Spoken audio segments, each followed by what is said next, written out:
Sandiwara Radio, Babat Tanah Leluhur. Saatnya hampir tiba. Sebentar lagi rasa sakit itu akan tiba. Aku akan menghentikan semedi itu setelah aku mendapatkan tanda-tandanya. Babat Tanah Leluhur. Sebuah kisah kolosal dari tanah leluhur ratusan tahun yang silam di tanah Pasundan, yang diwarnai dengan kekerasan, ambisi, keserakahan, iri dan dengki, serta cita-cita dan cinta anak manusia.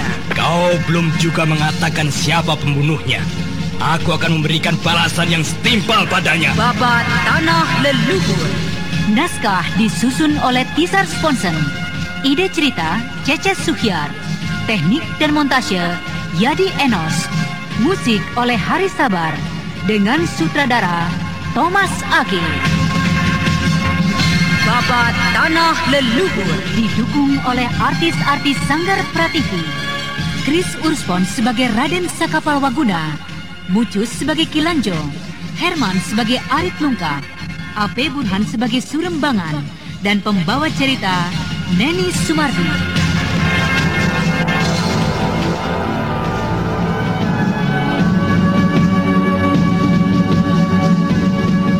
Pada kisah yang lalu diceritakan, Anting Wulan yang mencari Ki Parangpungkur akhirnya dapat menemukannya di sebuah kamar tahanan yang dijaga ketat oleh para prajurit Indraprasta.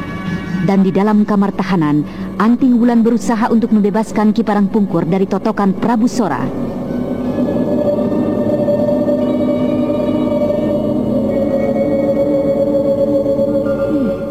Totokan yang membuat Ki Pungkur tidak berdaya adalah totokan khas dari Banyu Cakrabuana. Aku sudah mencoba untuk melepaskan totokannya. Tapi Prabu Sora benar-benar luar biasa. Entahlah ilmu apa yang digunakannya untuk menundukkan aku dalam beberapa jurus. Biarlah, aku akan mencobanya, Kek.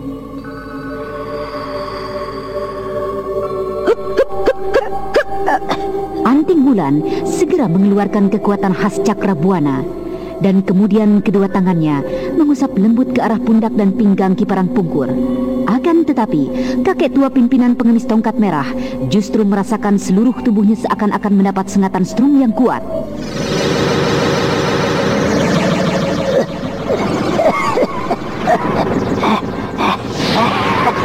Aduh, kau hebat sekali kau. Pengaruh totokannya telah hilang. Ayo, kita segera tinggalkan tempat ini. Ayo. Baiklah, Kek. Keluarlah terus dari istana ini. Jangan pedulikan diriku. Apa maumu anak nakal? Justru kedatanganku menyongsong bahaya ke tempat ini adalah untuk membebaskan engkau. Mengapa kini kau jadi yang membebaskan aku? Dan setelah itu kau tidak mau meninggalkan istana ini? Saya mengerti. Prabu Sanadigalo menghendaki saya kembali. Tapi saya mempunyai urusan dengan Prabu Sora untuk saya selesaikan, Kek. Kau ini benar-benar tidak waras, bocah. Apakah kau tidak menyadari siapa Prabu Sora itu? Dan mengapa aku jadi seperti ini? Tapi saya harus membuat perhitungan dengannya, Kek. Saya harus merebut kembali kujang Cakrabuana dari tangannya. Jadi kujang itu telah ada di tangannya, begitu? Hal itu semakin berbahaya. Iya, semakin berbahaya. Ayo, kembalilah segera. Sang Prabu tidak akan menjadi marah padamu jika kau kembali tanpa kujang itu di tanganmu. Ternyata dia begitu menyayangimu, Wulan. Tapi kujang itu adalah pusaka kerajaan Galuh, Kek. Benar, iya. Tapi Baginda agaknya tidak memerlukannya. Baginda banyak memiliki pusaka-pusaka lainnya yang lebih ampuh. Ayolah, kita tinggalkan tempat ini. Kita keluar dari tempatmu turun tadi. Ayo.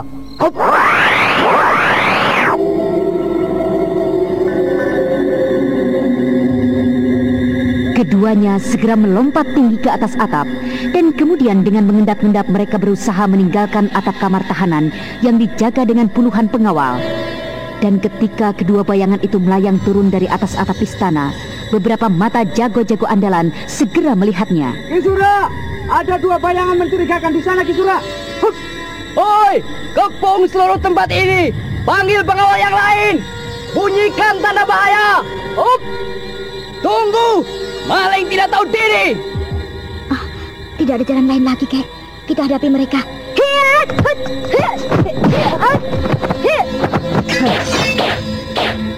Kau Wulan? Benar, aku Anting Wulan, Paman Sura.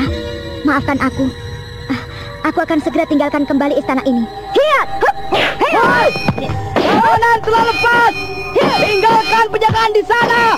Hai, mau kemana kau Ki Pungkur? Hadapi aku saja, Paman.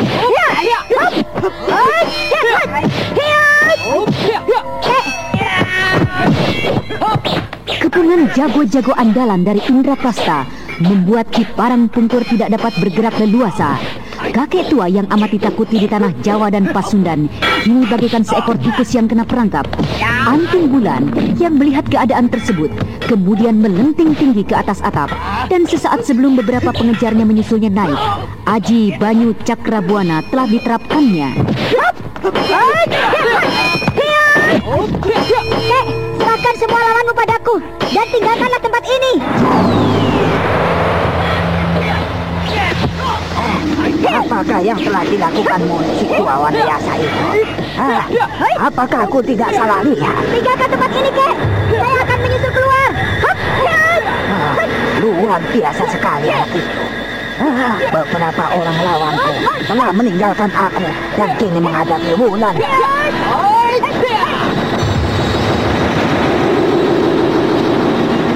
Seluruh tubuh Anting Wulan kini mulai dijalari oleh hawa hangat yang tidak berbeda seperti saat ia mengadakan latihan. Dan tanpa disadari, wajahnya mulai dilapisi oleh cahaya tipis yang berwarna kekuning-kuningan. Dan beberapa jago Indraprasta yang kini mengepungnya menundukkan wajahnya. Matanya tak sanggup lagi untuk memandangnya. Kau pun memiliki Aji Banyu Cakrabuana. Nah, untuk itu, biarkanlah kami pergi, agar tidak ada lagi korban yang akan berjatuhan di tempat ini. Ayo, Kek, tinggalkanlah tempat ini. Nah, selamat tinggal Kisura. Sampaikan salamku untuk Baginda Prabu Sora. Dan katakan, satu saat aku akan mencarinya untuk membuat perhitungan dengannya.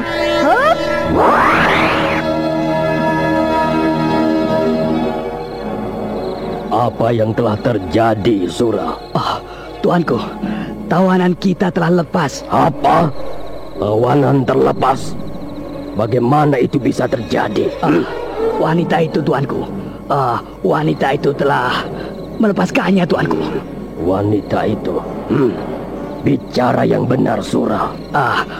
Maksud hamba, gadis yang dulu tuanku tawanlah yang melepaskannya. Kami semua tidak berhasil menahan tandangnya. Kerbau dungu, setan alas.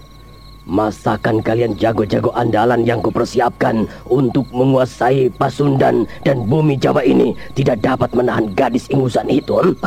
Ampun tuanku, ampuni hamba.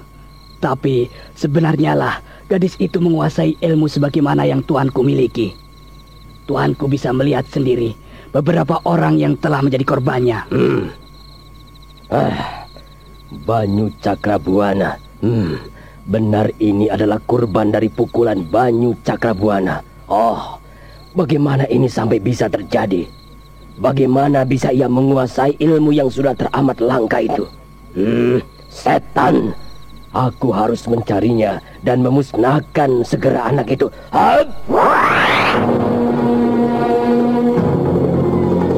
Ayo, menyebar! Ikuti dan cari Baginda! Ayo!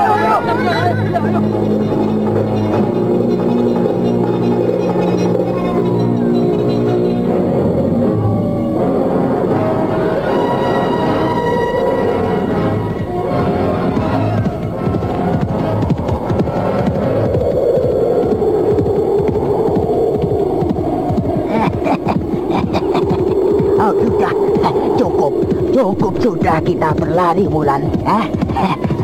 Saniti, kita berhenti dan mengasuh di sini.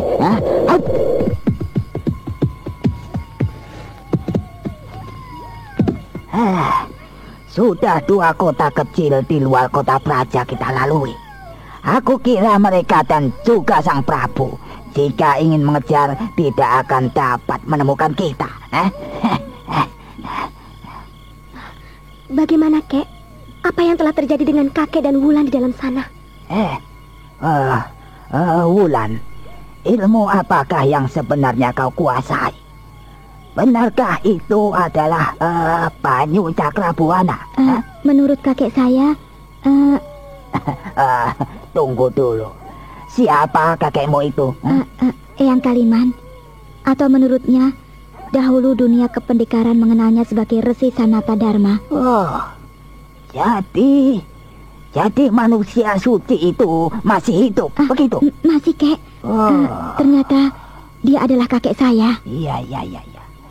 Jadi dia yang mengajarmu ilmu sakti itu? Bukan, Kek.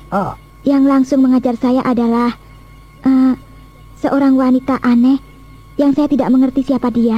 Ya.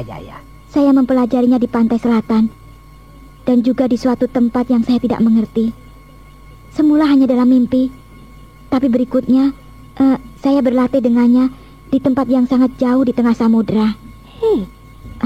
Menurut kakek yang sempat bertemu dengan wanita aneh itu, wanita itu sebenarnya adalah penguasa Laut Selatan, Dewi sembahan seluruh rakyat sepanjang pantai selatan. Ya. Maha Pemurah Dewata Agung telah mengaruniakanmu sebuah ilmu yang mungkin tiada tanding. Tapi Prabu Sora juga menguasai ilmu Banyu Cakrabuana ini, Kek. Dialah satu-satunya orang yang selain saya menguasai ilmu ini. Apakah ilmu ini yang pernah kau ceritakan dulu kepadaku? Yang pernah kau jumpai di gua bawah tanah Bukit Tengkorak itu? Benar, Kek. Dari tempat itulah bermula saya dapat bertemu dengan wanita agung itu.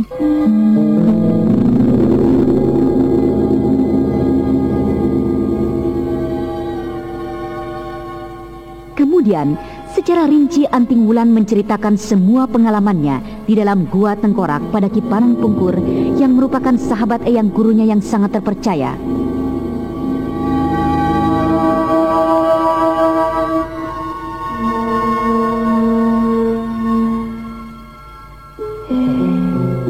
Kegaiban demi kegaiban dapat kau temui. Agaknya kau telah ditakdirkan oleh Dewata Agung untuk menjadi salah seorang pembangun kebesaran Pasundan di masa yang akan datang. Kek, ya. Sebaiknya kita mencari tempat untuk beristirahat. Nyamuk-nyamuk ini mengganggu sekali, Kek. Iya. Masakan wanita perkasa seperti engkau masih kerepotan menghadapi nyamuk-nyamuk kecil seperti itu, Wulan? Kau ini ada-ada saja, Sariti. Ayolah, kita cari tempat untuk beristirahat dan kemudian kita lanjutkan perjalanan kita ke Kota Galuh. Ayo. Tunggu, Kek, tunggu. Saya mendengar suara beberapa orang yang sedang menuju kemari. Pastilah Prabu Sora di antara mereka. Sebaiknya kita berpisah saja di sini, Kek. Saya akan berusaha untuk menarik perhatian mereka. Percayalah, dengan kuda ini, langkah Jelangkung Hidup maupun Mamang Kuraya tidak akan dapat mengejarnya. Mereka sudah dekat. Kita akan bertemu di Kota Raja Galuh 2 hari lagi. Hup! Ambil arah timur, Kek. Saya akan ke barat sana. Hiya. Kek, lihat. Kuda apakah yang dikendalikannya? Waduh. Wah, luar biasa sekali anak itu. Ayo, cepat kita tinggalkan saja tempat ini, Sariti. Ayo. Hup.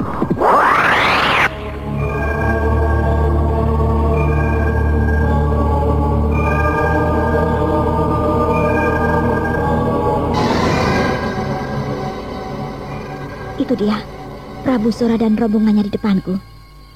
Hei, Prabu Sora, pencuri licik. Inilah aku. Marilah kita bertaruh 1 lawan 1. Kau rupanya bocah.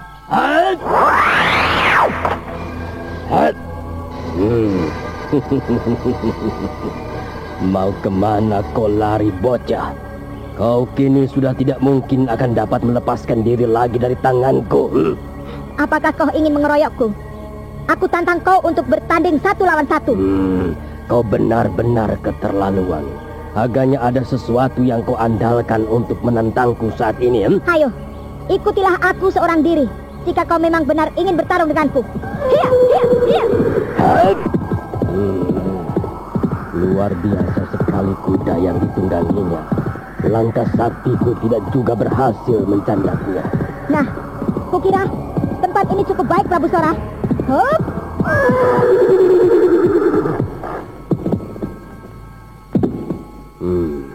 Dari mana tiba-tiba saja kau menguasai Banyu Cakrabuana? Apa urusanmu? Hah? Nah, di mana senjataku? Kembalikan. Kau anggap apa dirimu itu, bocah? Apakah kau pikir dengan aji yang baru kau pelajari beberapa hari dapat membusungkan dada di hadapan Prabu Sora?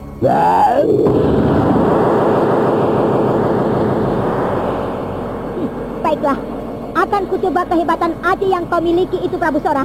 Hup.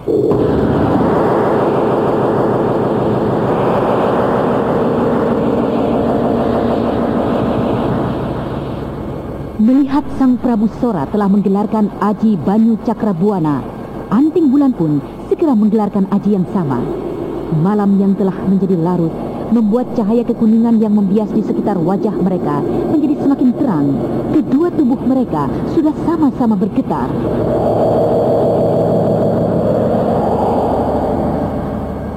Turunlah dari kudamu itu, Anting Bulan. Atau kau ingin kudamu mati di tanganku ini?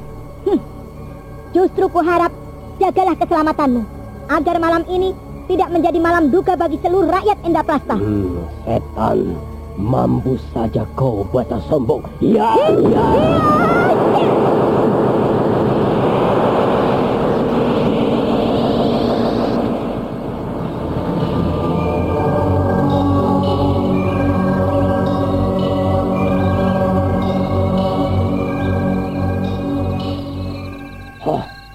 Iblis atau dewatakah yang bersemayam di dalam tubuhnya?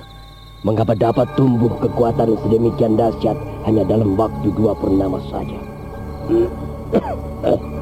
Ini dadaku serasa diguncang oleh kekuatannya. Bagaimana, Baginda? Apakah kau akan menyerah dan menyerahkan kembali kujang Cakrabuana itu? Jadi kau menghendaki kujang pusakamu ini kembali? Baiklah, ini.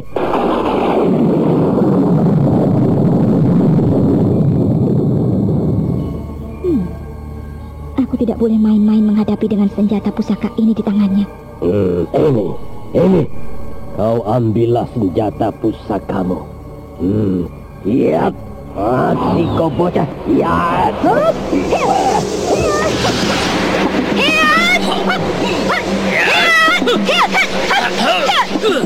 Dengan kujang pusaka itu di tangannya, aji Banyu Cakrabuananya menjadi semakin luar biasa hebatnya.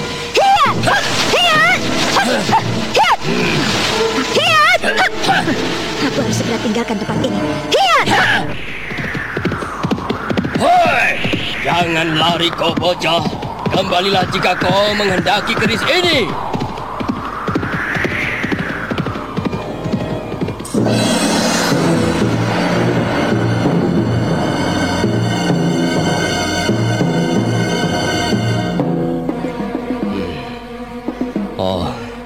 Kuda itu sangat luar biasa. Aku tidak akan mungkin dapat mengejarnya. Agaknya itu adalah kuda dewa yang baru-baru ini diramaikan orang. Gadis itu semakin menjadi berbahaya saja dengan aji Banyu Cakrabuana dan kuda dewa itu. Awas, jika satu waktu aku dapat menemukannya, tidak akan kuberikan kesempatan padanya untuk dapat hidup lebih lama lagi.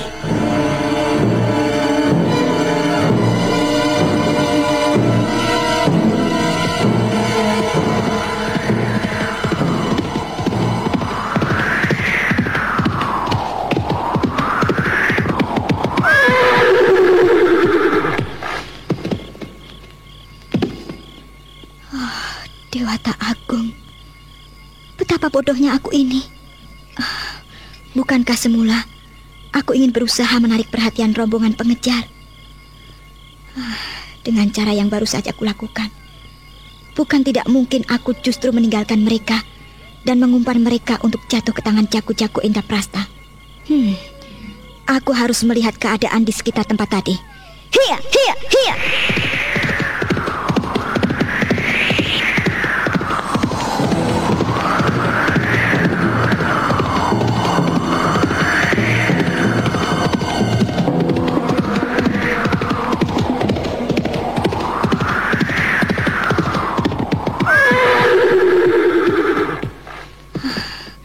Kemana mereka? Apakah mungkin mereka berhasil menangkap Ki Pungkur lagi? Kemana lagi aku harus mencari mereka? Atau aku sebaiknya mencarinya di sepanjang jalan ke Galuh? Bukankah aku berjanji padanya akan bertemu kembali di Galuh? Tapi itu jika mereka dapat selamat dari kejaran jago-jago Indraprasta. Aku harus mencarinya kembali ke Indraprasta. Hiya, hiya, hiya.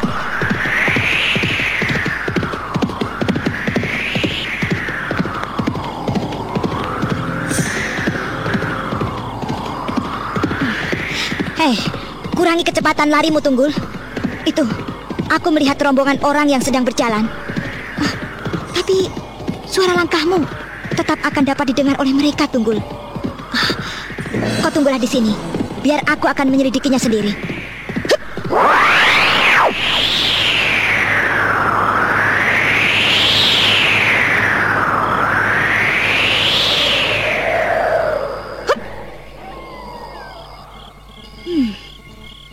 Tidak ada Ki Pungkur maupun Sariti di antara mereka. Jadi dengan demikian, aku dapat menyimpulkan mereka berdua dalam keadaan selamat. Apa yang sedang dibicarakan oleh Prabu Sora? Aku akan mencoba mendengarkan dengan aji 4 arah pembeda gerakku. Hup!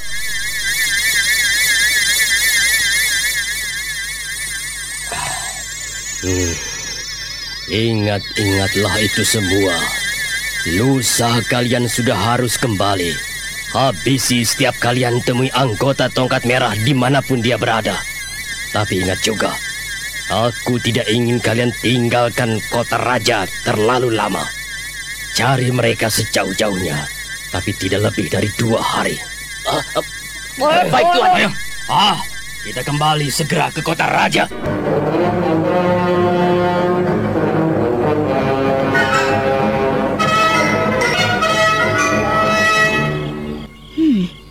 Rupanya Prabu Sora mendendam sekali dengan anggota tongkat merah yang selalu mengacaukan rencananya. Itu, mereka sudah semakin menjauh. Biarlah, kuhadapi saja Prabu Sana. Dan hukuman apapun yang akan diberikan olehnya karena lenyapnya kujang pusaka itu dari tanganku, akan kuterima.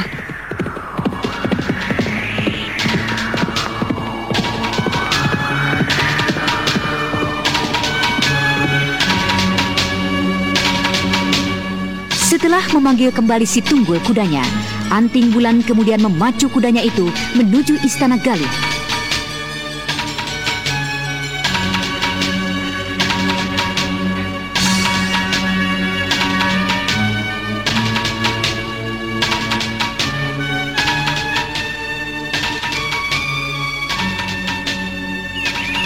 Untuk sementara, kita tinggalkan dahulu Anting Wulan yang sedang berkuda menuju Galuh.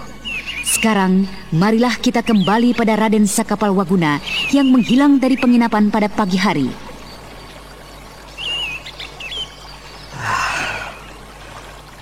Aku tidak dapat tinggal lebih lama lagi bersamamu, Wulan. Aku akan mencari kekasihku. Aku akan mencarinya. Mencari Intan kekasihku. Yang kini entah di mana dapat kutemukan. Biarlah, akan kuikuti kemana arah sungai ini menuju. Semoga akan kutemui Intan di laut lepas sana.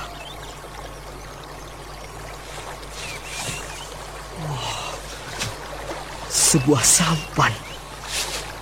Ya, biarlah sampan itu saja yang membawaku ke laut lepas sana. Ya, biarlah sampan itu yang mengantarku bertemu dengan Intan Pandini kekasihku. Kemudian, Raden Sakapalwaguna yang sedang kacau ingatannya mendekati sebuah sampan kecil yang berada tak jauh dari tempatnya berada. Dan kemudian dengan tanpa sadar didorongnya sampan itu ke tengah sungai. Dan beberapa saat kemudian, tanpa diketahui seorang pun, ia telah berada di atas sampan kecil. Pemuda pendekar dari Gua Larang itu tersenyum di atas sampan sambil matanya jauh memandang ke muka. Tanpa sedikit pun menghiraukan sampannya yang dibawa arus sungai Cipunagara.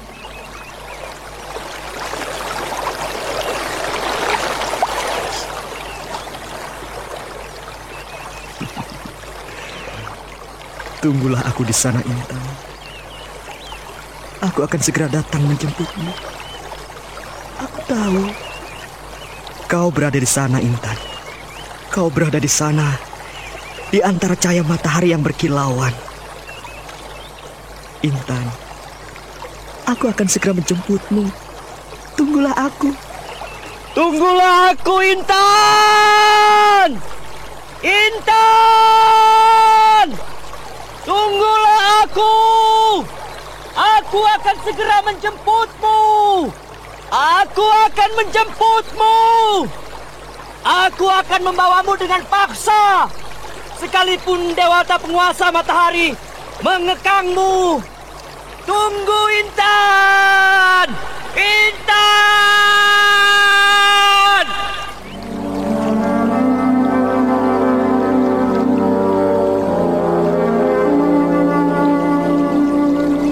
Raden Sakapalwaguna bangkit dan berdiri di atas sampan kecil yang terombang-ambing arus sungai. Ia berusaha untuk tegak berdiri dan menantang matahari yang baru saja terbit di hadapannya. Beberapa saat, pemuda yang malang itu berteriak-teriak. Akan tetapi kemudian, kesadarannya timbul kembali dan kini ia terduduk di sampannya sambil menangis terisak-isak. Dewata Agung, kenapa tidak kau akhiri saja hidupku ini? Kenapa kau buat aku menjadi penyebab kematiannya? Tanpa disadari oleh Raden Sakapalwaguna, dua orang laki-laki kasar dari semak belukar di pinggir sungai Cipunagara meluncur ke tengah dengan sampan kecil dan kemudian mengejar sampan kecil Raden Sakapalwaguna. Dan pemuda yang malang itu tetap saja tidak menyadari walaupun kedua laki-laki kasar itu sudah berada dekat di belakangnya. Oi, berhenti dulu, Kisanak. Anak muda, berhentilah. Atau pisau-pisau kecilku ini akan menembus punggungmu. Hah, setan. Agaknya kau benar-benar mencari mati. Tunggu dulu, Adi Bandul. Majukan sampan kita ke depan sampan anak muda itu. Baik, Kakang. Hei, kau benar-benar tidak memandang mata pada kami, anak muda? Apakah kau benar ingin mencari kematian? Oh, siapakah kalian? Apa yang kalian kehendaki dari diriku ini? Bagus. Kau menangis, anak muda? Apakah kau menangis ketakutan melihat kedatangan kami? Apapun yang kau kehendaki dari diriku, ambillah. Aku sudah tidak mempunyai apa-apa lagi. Aku sudah tidak mempunyai satupun yang memberatkan diriku untuk hidup lebih lama lagi di dunia ini. Kemarilah, ambillah apapun yang kau inginkan dariku. Mungkin gelang kotor yang melingkar di lenganku ini, pedang ini, atau kau menginginkan pedangku ini? Ambillah. Untuk apa? Masih saja kau pegang pisau-pisau kecilmu itu. Lemparkanlah segera ke dadaku ini. Lemparkanlah. Bebaskanlah segera jiwa yang sudah tidak berdaya ini. Aku ingin segera membubung tinggi bersamanya. Bersama Intan kekasihku.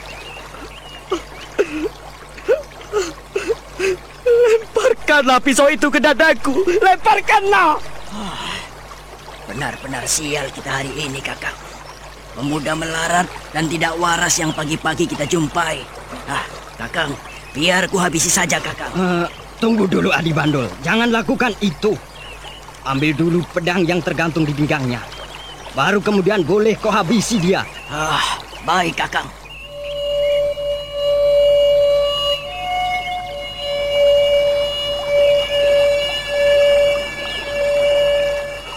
Setelah merapatkan sampannya, laki-laki yang dipanggil dengan nama Bandul itu melompat ke samping Raden Sakapalwaguna yang masih saja tenggelam dalam lamunannya yang dalam pada Intan Pandini kekasihnya.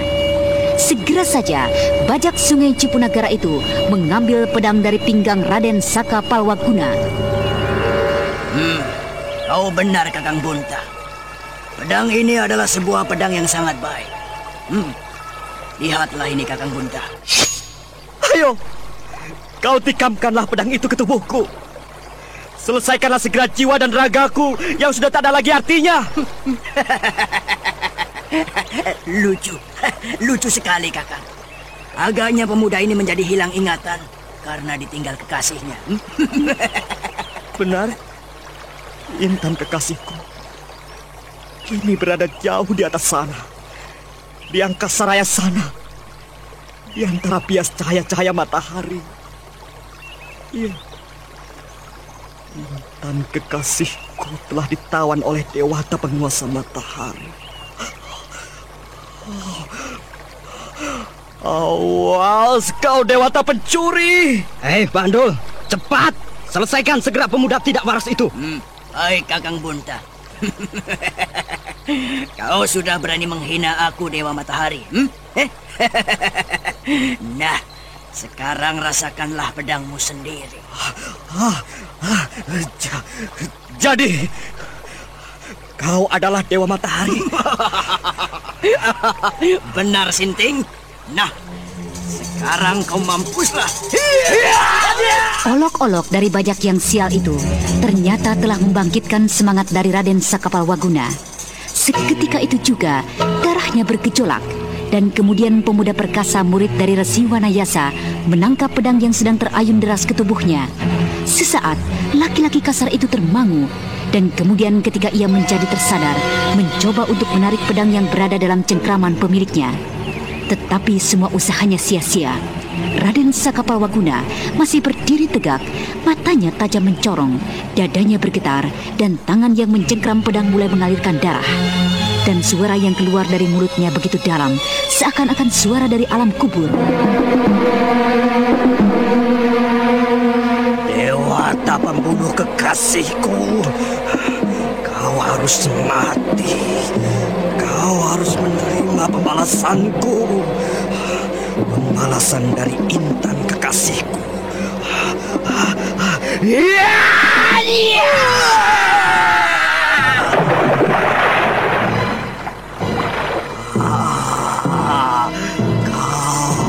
Kau juga kawannya. Kau juga kawan dari Dewa Matahari. Kau juga pembunuh Intan Pandini kekasihku. Pemuda gila kau. Kau sudah membunuh kawanku. Kubunuh kau.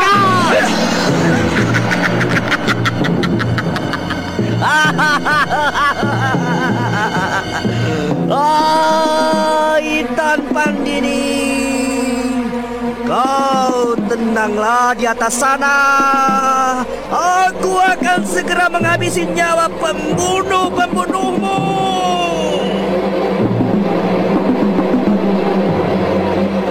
Laki-laki kasar yang dipanggil dengan nama Kakang Bunta telah bersiap dengan pedang di tangan. Akan tetapi, kini ia menjadi gentar melihat tendangan dari Raden Sakapalwaguna yang kini telah berdiri tegak dengan pedang teracung ke muka. Darah yang mengalir dari telapak tangannya sedikit pun nampak tidak berpengaruh baginya.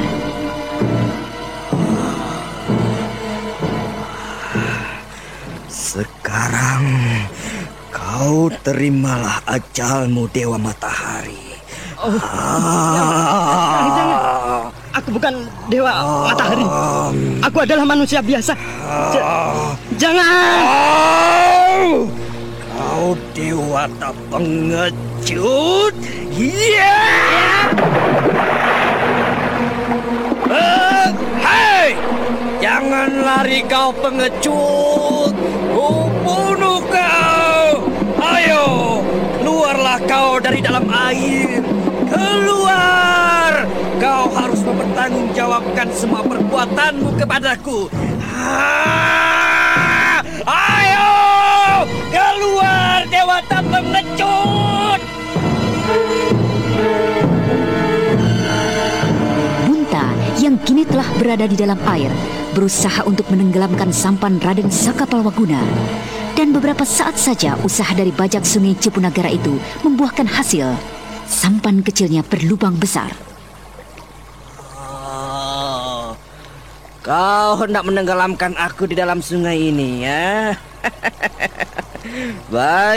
Baiklah. Aku akan sama-sama mengiringmu ke neraka setelah aku berhasil membunuhmu.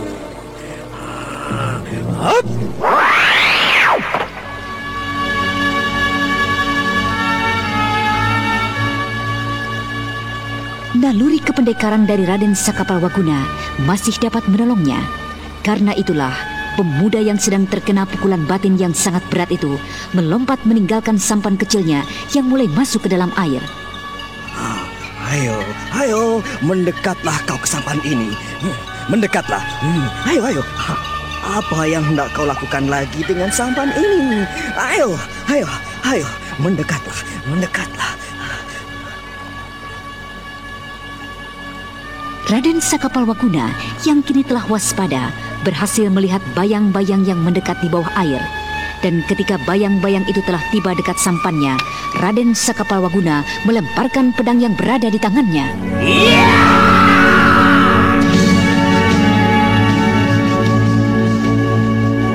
Kemudian, pendekar muda itu berdiri gontai di atas sampan kecil yang terhanyut perlahan di sungai Cipunagara. Pandangannya jauh ke depan, mulutnya berkomat kamit, seakan-akan mengeluh meratapi nasibnya yang malang.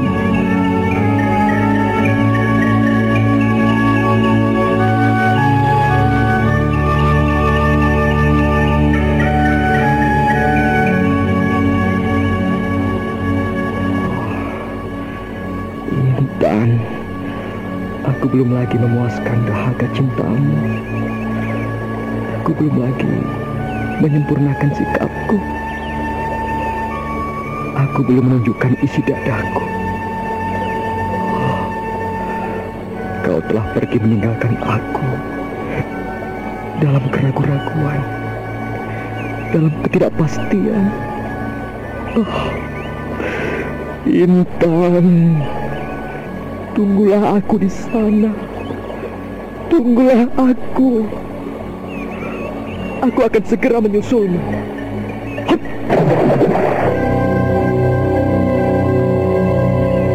Tubuh pendekar muda dari Gua Larang itu perlahan-lahan masuk ke dalam air. Dan pada saat yang sangat kritis itu, sebuah sampan yang ditumpangi oleh dua orang wanita meluncur ke arah mana Raden Sakapalwaguna tenggelam. Aku yakin orang yang tadi kita lihat melempar diri ke dalam sungai ini adalah Kakang Saka, Nek. Ya, biarlah aku akan mencarinya. Tapi, Neng, jangan khawatir, Nek. Aku dapat berenang dengan baik. Nenek tunggulah di sini.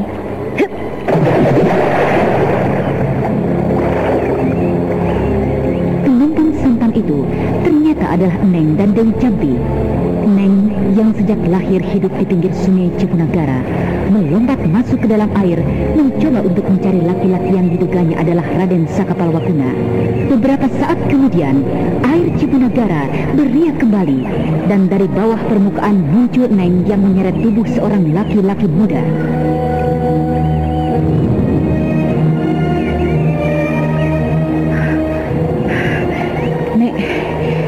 Nek dia benar-benar dia Kakang Sakapalwaguna, Nek. Terimalah, Nek.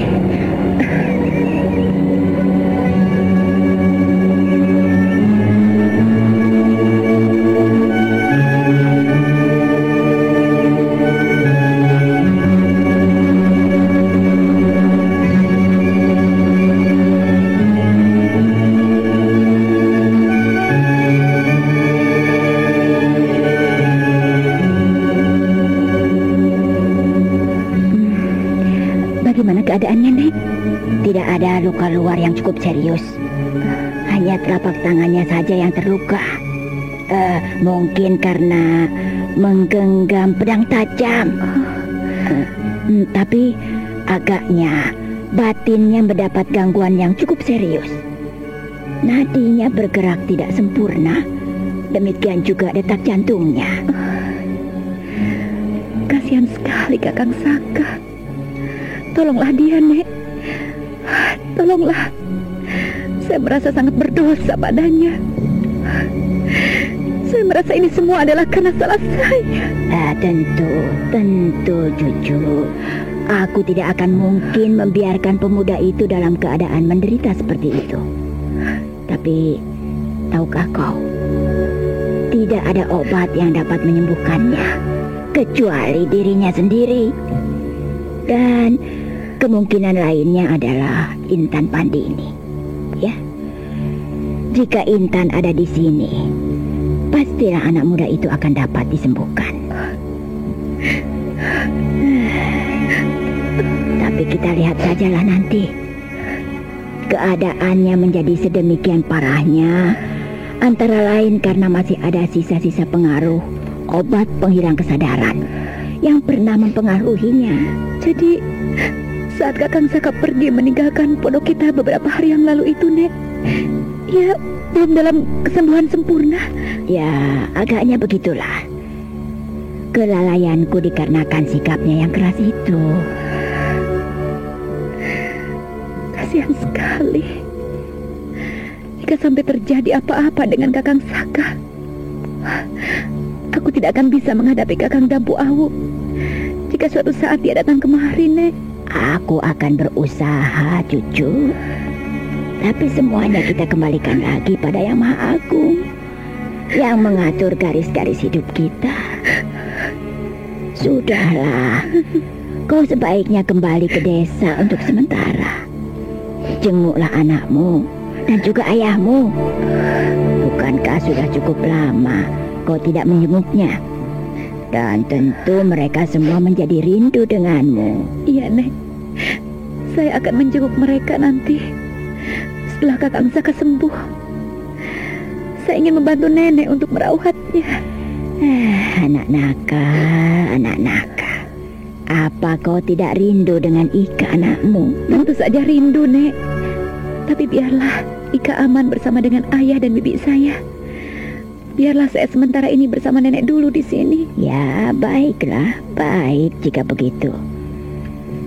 Kau siapkanlah air panas, lalu kau godoklah ramuan ini hingga beberapa saat setelah mendidih. Kemudian kau bawalah ke bilikku ya. Baik, Nek.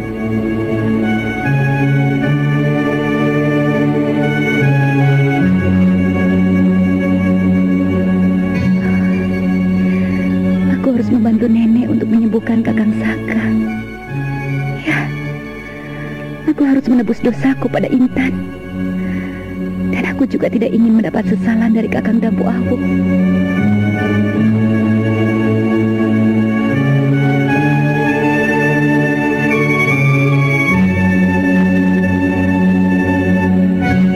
Kita tinggalkan dulu Dewi Jampi dan Eneng yang sedang berusaha untuk menyembuhkan Raden Sakapalwaguna. Sekarang, marilah kita kembali mengikuti kisah dari Raden Purbaya.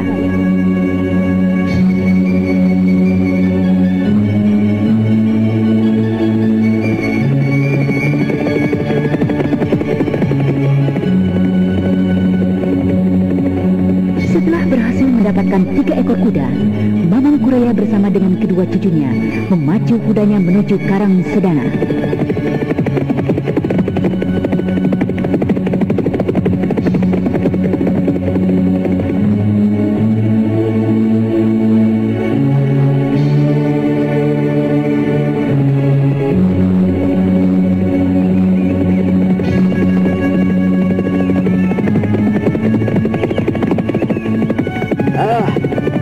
Kita berhenti dulu di sini, Purbaya. Cempaka. Hup.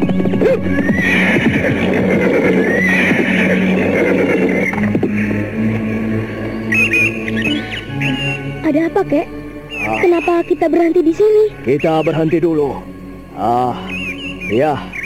Sejenak setelah lelah kita hilang, kita lanjutkan lagi perjalanan ini. Tapi saya belum merasa lelah, kek. Oh, hebat sekali kau cucu. Hebat sekali. Tapi coba kau lihat itu. Kuda-kuda kita benar-benar membutuhkan istirahat. Dan juga itu Cempaka juga sudah kelihatan lelah. Iya kan? Saya masih sanggup, kek. Jika perjalanan ini akan dilanjutkan, saya masih sanggup berkuda hingga sore nanti. Tidak. Tidak betul itu, tidak betul. Itu bukanlah cara yang baik. Ingatlah Purbaya, Cempaka.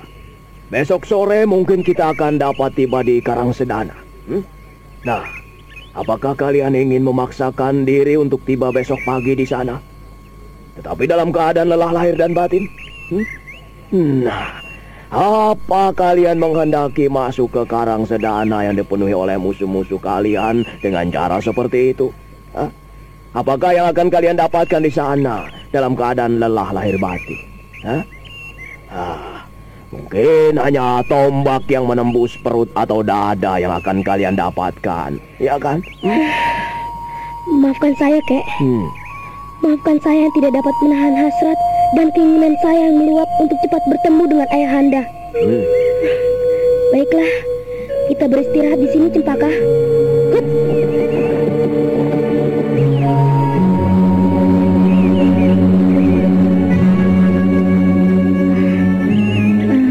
Di mana sekarang kita berada, kek? Apakah kita masih jauh dari perbatasan Karangsedana? Ya, masih cukup jauh, Cempaka. Jika sebagian waktu malam kita pergunakan untuk berkuda terus, kita akan tiba besok pagi di perbatasan Karangsedana. Ya, kakek. Kita akan melakukan cara itu. Besok, aku sudah harus bertemu dengan Ayahanda. Iya. Tapi sekali lagi aku ingatkan, Purbaya. Karangsedana ini bukanlah milik Ayahandamu. Karena itu berhati-hatilah. Jangan bersikap ceroboh dalam kota Raja Karangsedana. Cempaka, ada apa dengan dirimu? Bi Cempaka, ada apa, Bi? Kenapa Bi menangis? Tidak, Raden. Bibi tidak apa-apa. Tapi kenapa Bibi sampai menangis seperti itu? Itu, lihatlah, air mata Bibi belum lagi berhenti bercucuran. Apa yang mengganggu Bibi? Tidak, Raden. Tidak ada satupun yang mengganggu Bibi. Bibi juga tidak mengerti kenapa air mata ini sampai mengalir keluar. Angan-angan tentang perjumpaan Raden dengan Baginda Prabu telah hadir saat ini. Mungkin itulah sebabnya. Raden, masih ingatkah ketika terakhir kali Raden berjumpa dengan Ayahanda Raden? Masih, Bi. Aku masih mengingatnya. 1 tahun yang lalu. Tepatnya 10 purnama, Raden. Ya, mungkin belum lagi genap 1 tahun. Aku tidak sempat lagi menghitung waktu. Saat itu Ayahanda menemuiku, menemui kita. Saat itu kita sedang asik bermain. Ya, Raden, benar. Saat itu Bibi sedang menemani Raden bermain ngadu muncang. Ya, aku ingat itu, Bi. Aku ingat. Ya, saat itu Raden memiliki muncang gendul yang baik. Raden selalu memenangkan aduan itu. Bukankah saat itu kau yang memberikan padaku muncang gendul yang baik? Dan kau justru mempergunakan muncang ginting dan muncang dampah. Iya, Raden. Lalu masih ingatkah Raden bagaimana sikap Ayahanda Raden saat itu? Tidak, Bi. Maksudmu Ayahanda langsung saja memberitakan kita untuk segera bersiap-siap melakukan perjalanan ke Gunung Sawal. Memang benar begitu, Raden. Tapi yang saat itu menjadi buah pikiran Bibi adalah mengapa Ayahanda tidak menjadi marah? Bukankah Ayahanda Raden sudah melarang Raden bermain ngadu nguncang? Melihat sikap Ayahanda dan Ibunda Raden, Bibi kemudian membayangkan bahwa Raden akan segera kehilangan Ayahanda. Permainan itu sudah tidak dihiraukannya lagi ketika Raden sedang berganti pakaian dalam kamar. Saya melihat Ayahanda Raden memeluk Ibunda Raden yang menangis terisak.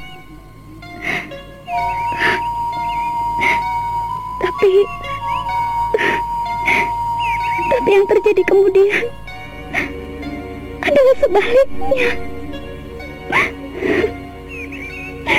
Ibunda Raden yang telah lebih dahulu meninggalkan Raden. Ya, itulah kekuasaan dari Dewata Agung, cucu.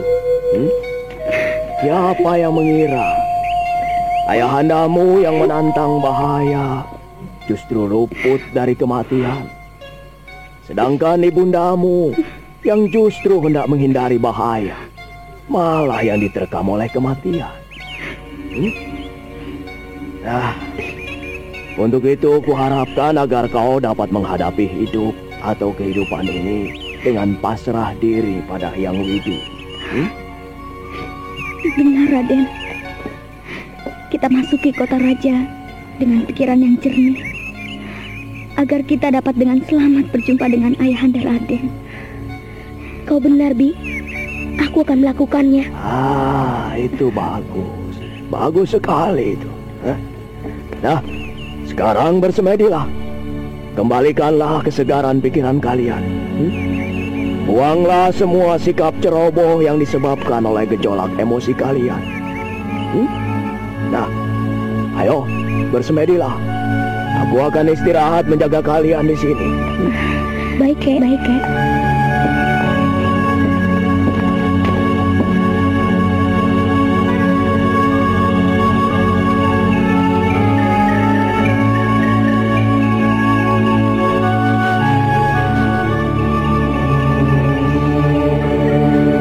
Beberapa saat, Raden Purbaya dan Cempaka tenggelam dalam semedinya.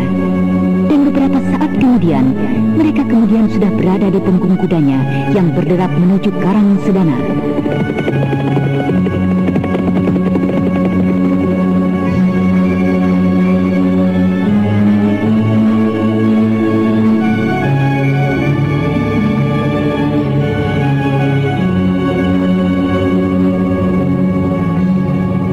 Ketika hari menjelang malam, mereka beristirahat sebentar. Dan kemudian mereka kembali melanjutkan perjalanannya. Hingga pada saat tengah malam, mereka tiba di sebuah desa kecil yang merupakan daerah perbatasan Karang Sedana.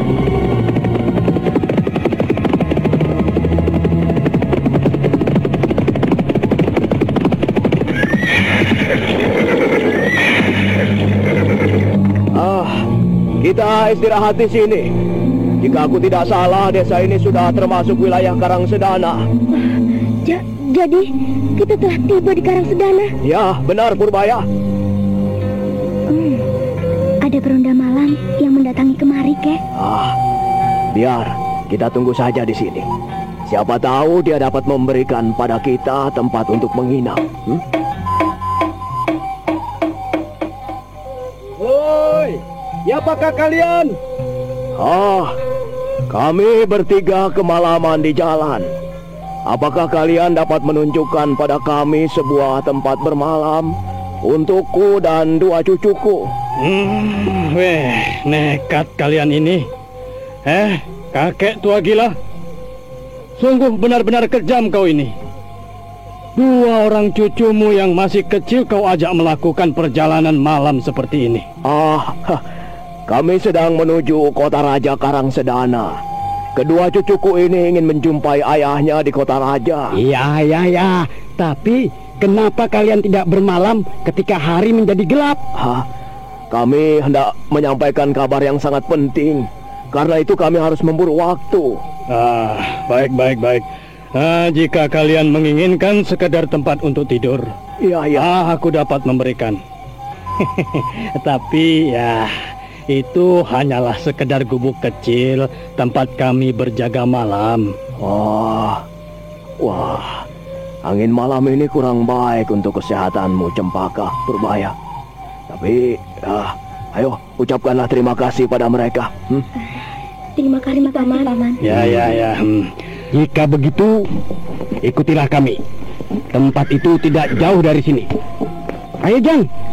Baik, Kang. Mari.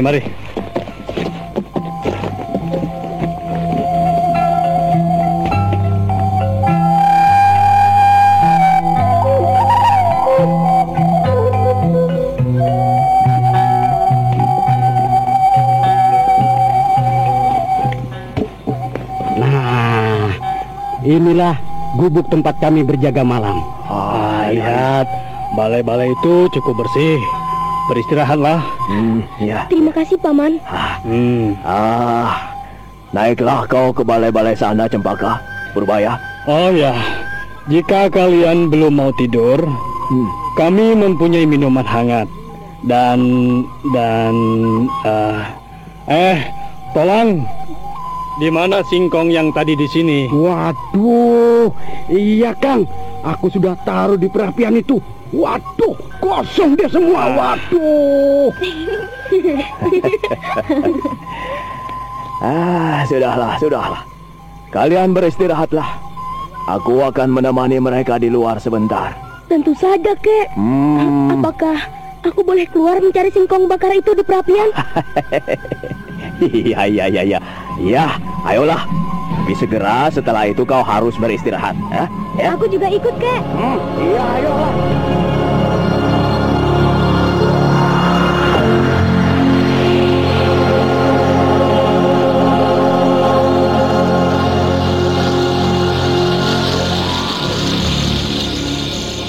Loh, kenapa kalian keluar dari pondok itu? Bukankah kalian hendak mencari tempat untuk bermalam? Tempat untuk berlindung dari dinginnya udara malam? Iya, benar. Tapi cucuku ini keluar ingin melihat singkong bakar kalian katanya. Rupanya kalian kelaparan. Kasihan sekali. Mari sini kita cari singkongnya dalam perapian ini. Ayo. Mudah-mudahan saja belum menjadi arang. Sudah cukup lama anak geblek menaruhnya di dalam sini. Nah, itu kelihatannya masih dapat dimakan. Nah, kau makanlah bocah. Hati-hati ya. Ini masih sangat panas sekali. Biarlah saya yang mengupas singkong ini. Saya bantu. Biarlah, Bi. Saya dapat melakukannya. Ini kelihatannya matanya baik sekali. Nah, kau makanlah, nona kecil ya. Terima kasih.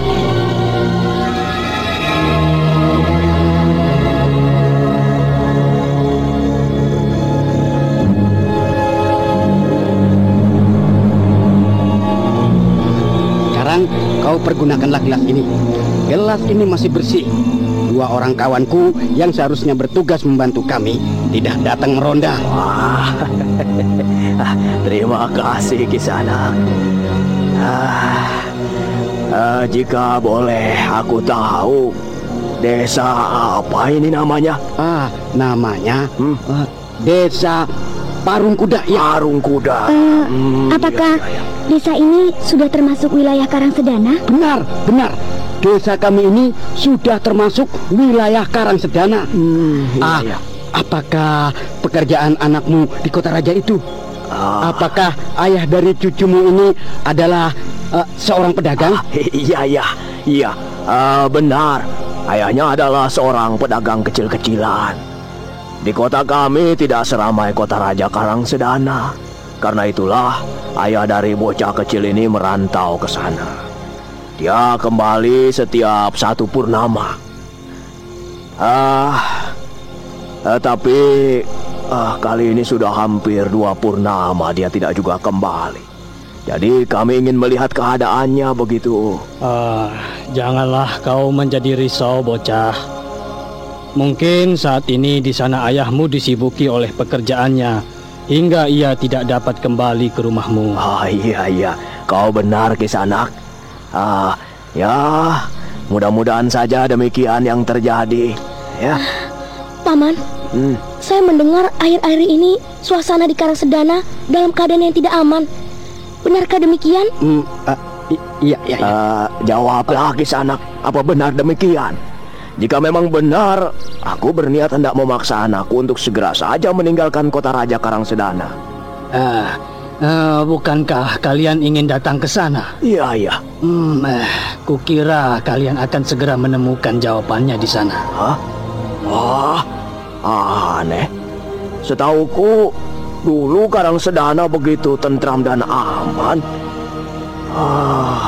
Kenapa bisa sampai terjadi demikian ya? Apakah pemerintahan Ki Prabu Jayasuntana tidak seperti Prabu Aji Konda? Kenapa? Hati-hatilah membicarakan masalah Baginda Suntana. Banyak sekali pengikut-pengikutnya yang berkeliaran hingga ke tempat ini. Apa yang dilakukan oleh mereka? Oleh prajurit-prajurit Karangsedana itu?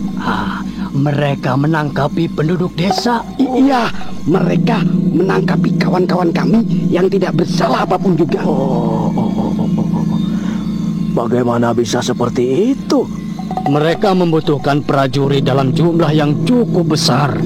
Iya. Penduduk desa ini dan juga desa-desa dan juga kota-kota di wilayah Karangsedana ini menjadi resah. Banyak pemuda-pemuda yang mengungsi ke wilayah Galuh dan juga kerajaan-kerajaan kecil di sekitar sini. Iya. Di tempat ini dan juga di tempat lain, desa-desa hanyalah dihuni oleh kaum wanita dan laki tua seperti aku. Iya. Dan laki-laki lemah seperti si Tolang ini.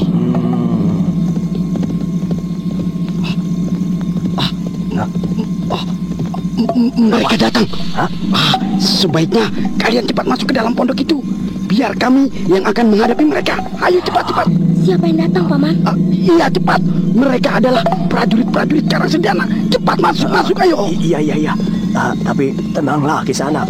Biarlah kami nanti yang akan menghadapi mereka. Kalian dapat menceritakan apa adanya. Siapa kami ini sesungguhnya. Celaka, sudah terlambat. Apa yang sedang kalian lakukan di sini? Kami sedang adakan perondaan, Tuan Prajurit. Lalu siapakah kakek tua itu? Bocah kecil serta nona kecil itu?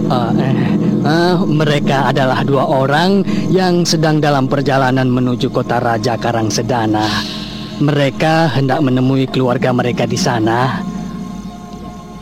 Hei, kalian, kakek dan bocah, berdirilah di sana.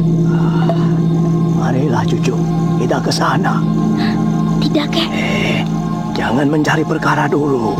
Kita akan hadir di kota raja tanpa persoalan. Hei, ayo cepat bangkit.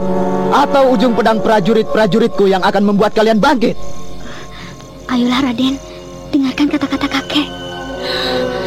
Baiklah. Berdirilah tegak. Hei bocah, angkat kepalamu. Tengadahkan kepalamu. Maafkan cucuku ini, Tuan. Kesehatannya saat ini tidak begitu baik. Dia agak sedikit demam. Angin malam ini membuatnya jadi seperti itu, Tuan. Angkat kepalamu, bocah. Purbaya, angkat kepalamu.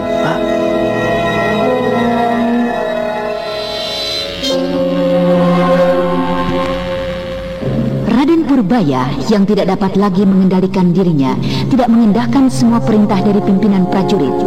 Akan tetapi, ketika keadaan menjadi semakin meruncing, ia segera menyadari semua rencana kakeknya. Karena itu, Raden Purbaya segera mengangkat kepalanya, memandang wajah pimpinan prajurit yang sedang menatapnya tajam.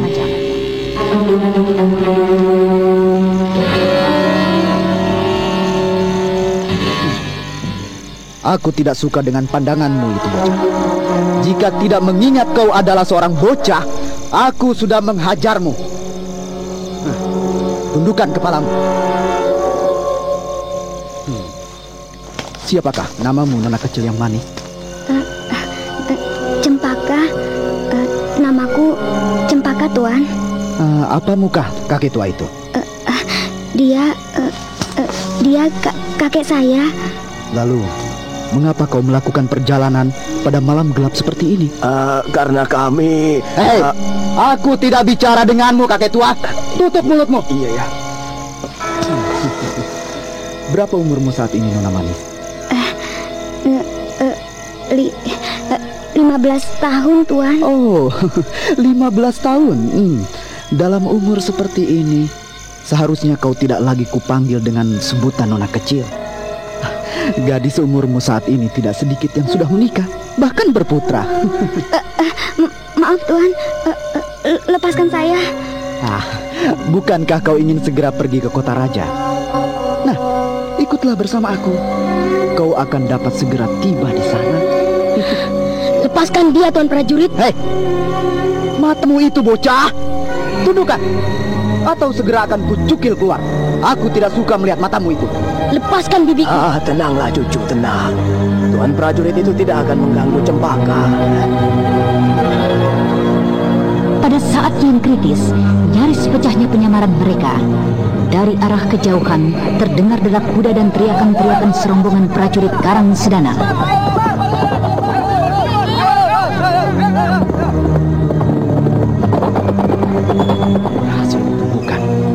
Ayo kita kepung dia. Ayo menyebar. Iya.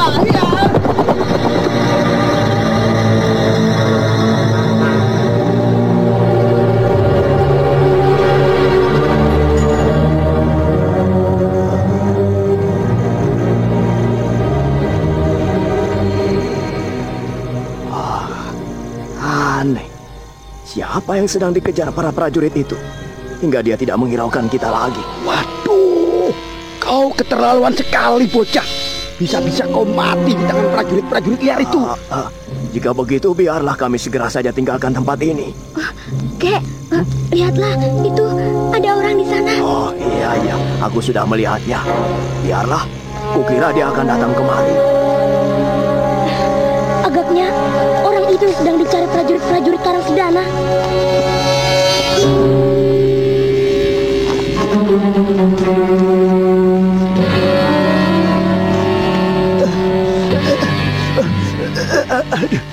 Tolonglah aku, sembunyikanlah aku.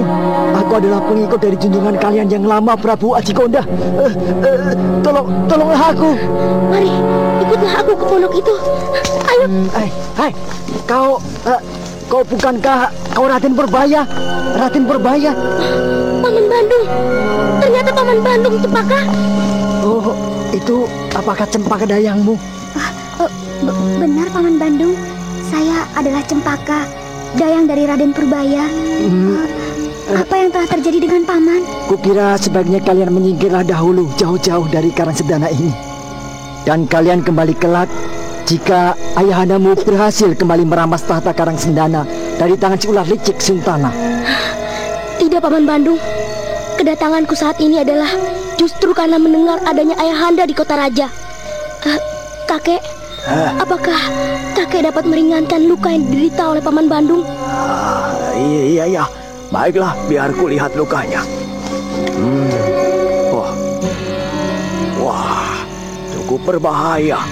Sebagian tulang rusuknya telah patah akibat pukulan lawannya. Tapi baiklah, aku akan mencoba mengurangi rasa sakitnya dulu.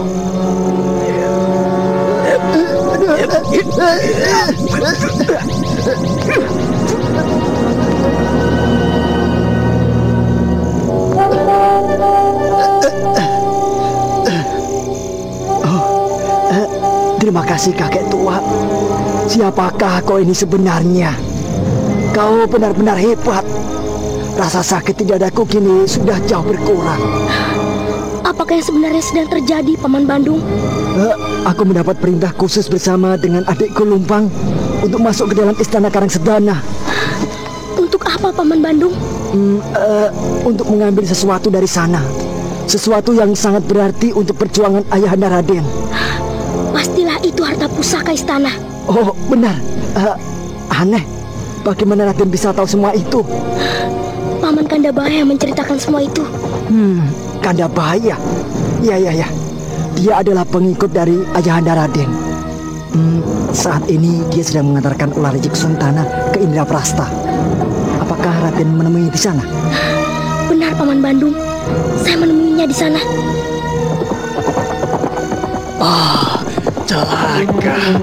Celaka kakek tua. Waduh, celaka. Kalian semua pasti akan mati.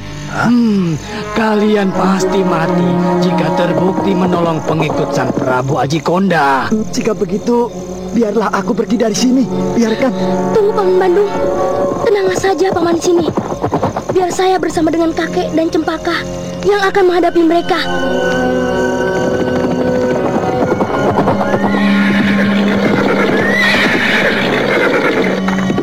Hei, Kakang Jagalbro. Bukankah itu orang yang sedang kita cari? Benar.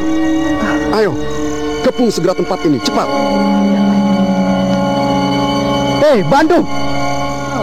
Akhirnya kau dapat juga kami tangkap. Pengkhianat.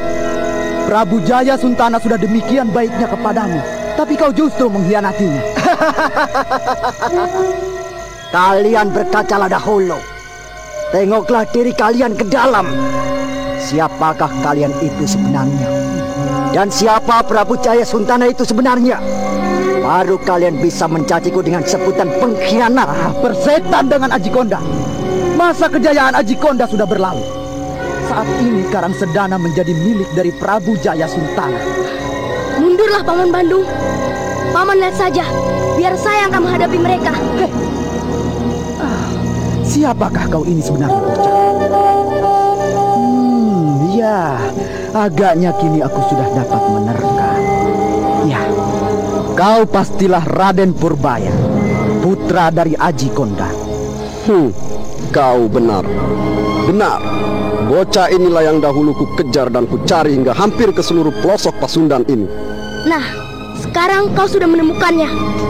Apa yang akan kau lakukan, Paman Prajurit? Sabarlah, Kakang Jagalbro. Anak ini memang keterlaluan. Biarlah saya yang akan memberinya hajaran. Hei, bocah edan. Rupanya kau adalah seorang pangeran yang kini telah terlantar. Seorang pangeran yang tiada lagi memiliki istana. Sekarang, kau ikutlah kami. Kami akan membawamu kepada Prabu Jaya Suntana. Dengan segala senang hati. Jika saja Paman mampu untuk melakukannya. Kakek tua, walaupun anak itu sudah memiliki sejurus dua jurus kepandaian, tapi prajurit itu tidak dapat dibuatnya main-main. Kau saksikan saja kehebatan junjunganmu itu. Hei, jangan hanya bicara saja. Tangkap dan beri segera pelajaran pada anak itu. Baik, Kakang Jagalbro.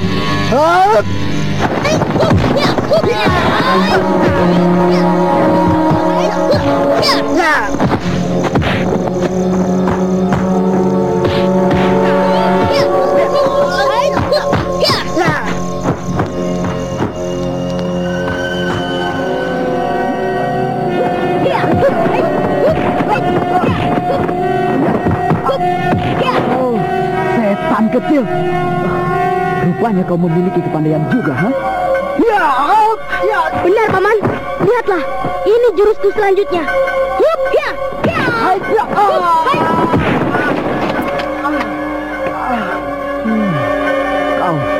Kau hebat sekali, Pangeran Sial. Sekarang kau rasakanlah pedangku ini. Hei, mundur! Mundur kau, goblok! Anak itu aku butuhkan. Jangan lukai sebelum tiba waktunya. Tapi anak ini luar biasa sekali gebrakan dan juga tenaganya, Kakang. Mundur dan sarungkan kembali pedangmu itu. Siagalah di pinggir sana.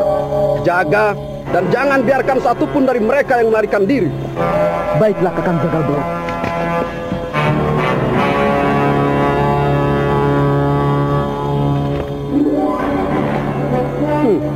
pangeran cilik yang hebat.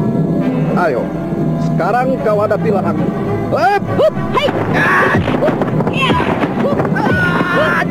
Jagal Belo, salah seorang senopati andalan dari Karangsedana, mulai menggetarkan tangannya. Dan kemudian tangan senopati Karangsedana itu seakan-akan menjadi belasan tangan banyaknya yang mengurung dan siap mencengkram urat-urat maupun jalan darah di tubuh Raden Purbaya. Kau cukup lincah, bocah. Tapi kau lihatlah, sebentar lagi tangan akan singgah di pundakku.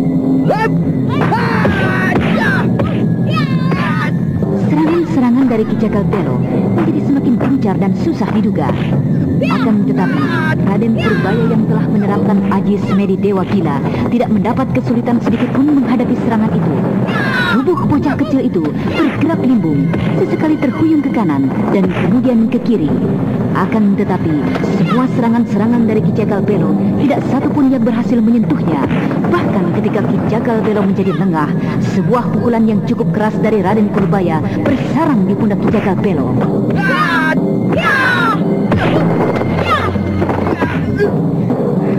Bagaimana, Paman? Kok jadi pukulanku yang hinggap di pundak Paman? Oh, kau keterlaluan sekali, bocah. Baiklah, agaknya kau tidak suka jika hanya sekedar bermain-main. Bersiaplah, aku akan bersungguh-sungguh menghadapimu. Memangnya sejak tadi Paman hanya bermain-main saja? Agaknya kau memang pantas mati, bocah.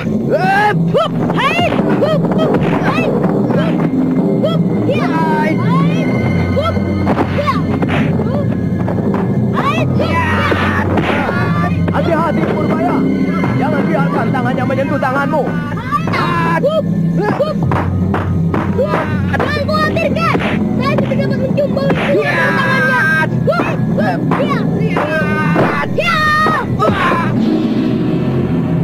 Hei, ayo, serang anak itu.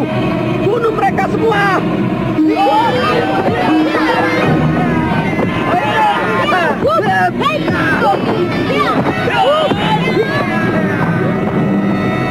Akhirnya, Ki Jagal Belo pun tidak dapat menahan diri lagi. Segera saja ia memerintahkan seluruh rombongan prajurit yang berjumlah tidak kurang dari 20 orang untuk menyerang Raden Purbaya dan rombongannya. Kedua orang perangga desa Paringkuda itu bersandar di pondok kecil dengan kedua lutut mereka bergetar hebat. Sementara itu Mamang Kuraya bersama dengan Raden Purbaya, Cempaka dan Kulu Balang Bandung mengamuk. Melihat keadaan Kulu Balang Bandung, Mamang Kuraya segera saja mempercepat gerakannya. Dan seketika itu juga prajurit-prajurit Karangsedana terlempar jauh, berserakan dan merintih kesakitan. Ayo, bangkitlah kalian dan tinggalkan segera tempat ini. Katakan pada rajamu jika ia sudah kembali bahwa Raden Purbaya telah kembali ke Karangsedana dan ia datang untuk menuntut haknya. Hah? Ayo, pergilah cepat. Hah? Baiklah, orang tua. Jika aku boleh tahu, siapakah kau yang berdiri di belakang anak itu? Kalian tidak pantas untuk mengetahui siapa aku. Hah? Kalian tidak pernah tahu dan juga tidak akan pernah mengerti sekalipun kusebutkan namaku. Hah? Sudah, pergilah cepat. Ayo. Hah? Ayo.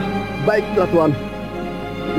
Mari, kita tinggalkan tempat ini. Hoi, ayo tinggalkan tempat ini cepat. Kembali ke kota raja. Hei, ayo, hei. Ayo.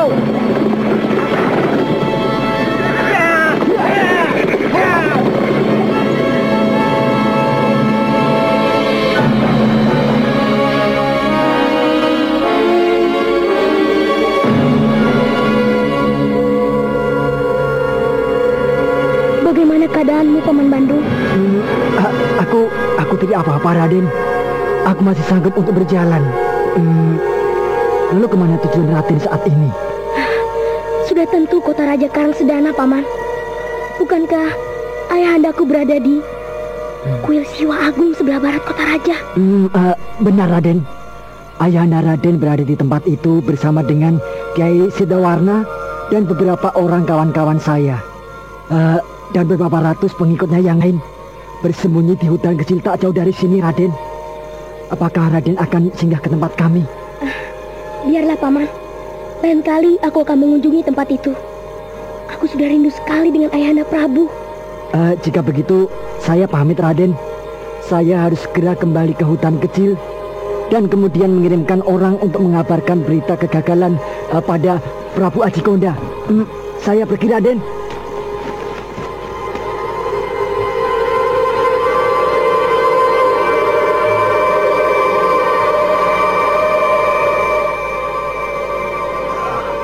Lihat, itu para penduduk desa ini rupanya jadi terbangun dengan keributan yang terjadi di pinggir desanya. Sebaiknya kita mencari tempat lain saja untuk istirahat. Ayo, Purbaya, Cempaka. Yuk. Ya. Selamat tinggal, Paman Peronda. Terima kasih atas singkong bakar tadi. Hiya!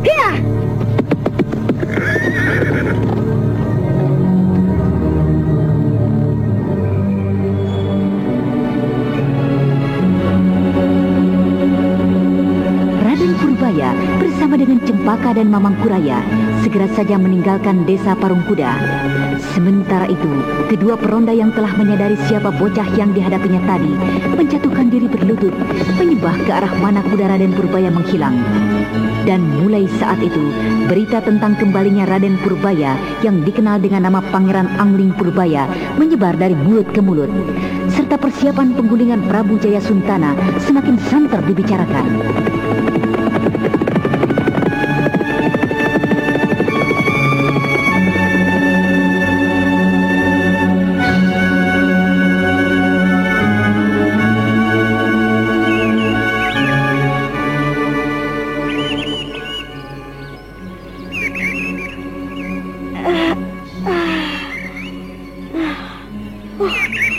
Hari sudah siang. Iya, Raden. Hari sudah siang. Kau sudah sejak tadi terbangun? Iya, Raden. Mengapa kau tidak bangunkan aku, Bi? Raden kelihatan lelah sekali. Bibi tidak sampai hati membangunkan Raden. Juga kakek membiarkan saja Raden tidur terus. Di mana kakek sekarang? Katanya hendak mencari makanan, Raden. Makanan? Memangnya di mana kita sekarang berada? Menurut kakek, sekarang kita berada di pinggir desa yang bersebelahan dengan gerbang istana. Kita telah memaksakan diri berkuda sepanjang malam. Karena itu, kakek menghendaki kita untuk beristirahat hingga sore hari. Iya, benar. Kita sudah dekat sekali dengan kota raja. Aku kenal desa ini. Ya, desa ini pastilah desa Pancuran Bambu. Lihat, Bi, bukankah kita juga pernah bersama-sama dengan Ayahanda mengunjungi desa ini? Iya, Raden. Ketika desa ini sedang dilanda kelaparan, kita ikut bersama Ayahanda yang membawa bantuan makanan. Ya, benar, Bi. Lihatlah sekarang keadaannya, Bi. Suasana sudah sedemikian hijaunya. Padi-padi yang mulai menguning itu merupakan bukti kemakmuran Karangsedana. Ya, tanah Karangsedana memang kembali subur seperti masa-masa lalu. Akan tetapi, kesuburan itu sungguh-sungguh sangat disayangkan, Raden. Karena tidak diiringi dengan ketentraman. Andaikan saja aku... Ada apa, Raden? Andaikan apa? Andaikan saja aku kelak memerintah Karangsedana. Aku akan membuat Karangsedana menjadi sebuah negara yang aman, tentram dan makmur. Aku akan membina persahabatan dengan kerajaan-kerajaan tetangga. Karangsedana harus menjadi sebuah kerajaan yang disegani, walaupun sebuah kerajaan kecil. Aku benci perang. Aku benci perang, Di. Semoga cita-cita Raden menjadi kenyataan kelak di kemudian hari. Itu kakek sudah datang kemari. Ini, ku bawakan kalian makanan. Makanlah. Kakek, kemana saja perginya? Lama sekali, Kek. Aku mencari makanan ini di kota raja. Aku sudah melihat-lihat suasana di sekitar kuil ini. apakah kakek bertemu dengan ayahandaku? Ya, aku berhasil mengintai kamar khusus tempat ayahmu. Di sana ayahandamu ditemani oleh seorang tokoh yang cukup memiliki kepandaian. Mungkin dia yang disebut laki-laki yang kita tolong semalam dengan nama Kiai Sedawarna. Ya, hampir saja gerakanku diketahui olehnya. Telinganya memang benar-benar tajam. Ayahanda. Ya, kita akan menemuinya nanti malam. Sementara kita beristirahat saja di sini. Kakek. Ada apa? Aku ingin menemuinya nanti malam dengan membawa suatu hadiah untuknya. Apakah itu mungkin, Kek? Hadiah apa yang ingin kau berikan untuk ayahmu? Saya ingin memberikan harta pusaka Karangsedana. Apa kau tahu di mana ayahandamu meletakkannya? Saya tahu, Kek. Harta pusaka itu berada di bawah ranjang tidur ayahanda. Ya, baiklah. Nanti aku akan mencoba mengambilnya. Kau buatkan saja denah istana Karangsedana, ya? Saya akan ikut, Kek. Hadiah itu saya ingin sendiri yang mendapatkannya. Saya tidak mau mendapatkannya dengan begitu saja dari tangan kakek. Ini berbahaya. Jika sampai kedatangan kita diketahui, berbahaya sekali, cucu. Kukira tidak sedikit tokoh-tokoh sakti yang berada di dalam istana. Jika kedatanganku seorang diri, aku tidak akan gentar menghadapi ribuan prajurit Karangsedana. Dengan kepandaianku, aku akan sanggup untuk lari, bersembunyi, dan bergerilya menghabiskan mereka jika perlu. Tapi dengan adanya kau bersamaku, berbahaya sekali, cucu. Tapi aku ingin sekali mendapatkan harta itu dengan perjuanganku sendiri, Kek. Iya. Ya, baiklah. Kita akan coba nanti malam memasuki istana itu. Dan kau, Cempaka? Iya, Kek. Kuharap kau mau untuk menahan diri, menunggu aku pergi masuk ke dalam istana. Jika memang kehadiran saya akan semakin memperberat tugas kakek melindungi Raden Purbaya, biarlah saya menunggu saja di sini, Kek. Bagus itu. Aku akan mencari tempat di desa itu untukmu. Habiskanlah dulu makanan ini, baru kemudian kalian bersemedi. Kau sangat memerlukan sekali tenaga. Karena itu kumpulkanlah semangat untuk nanti malam. Baik, Kek.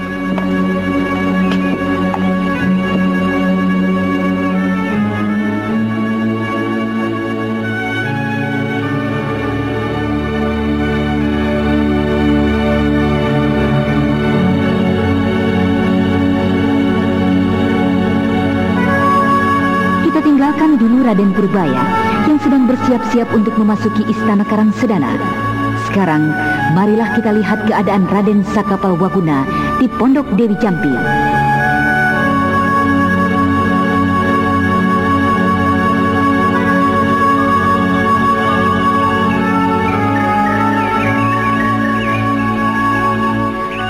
Kasihan sekali Kakang Saka. Sejak kemarin, seharian hanya meratapi nasibnya yang malang. Meratapi kemalangan nasibnya karena ditinggal oleh Intan Pandini.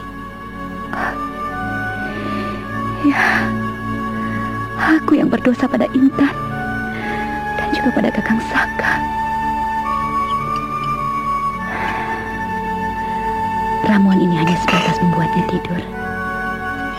Nenek belum dapat menemukan obat yang tepat untuk menyembuhkan pukulan batin yang diderita oleh Kakang Saka. Ya, satu-satunya obat dari luar yang dapat menyembuhkannya hanyalah kehadiran adik Intan.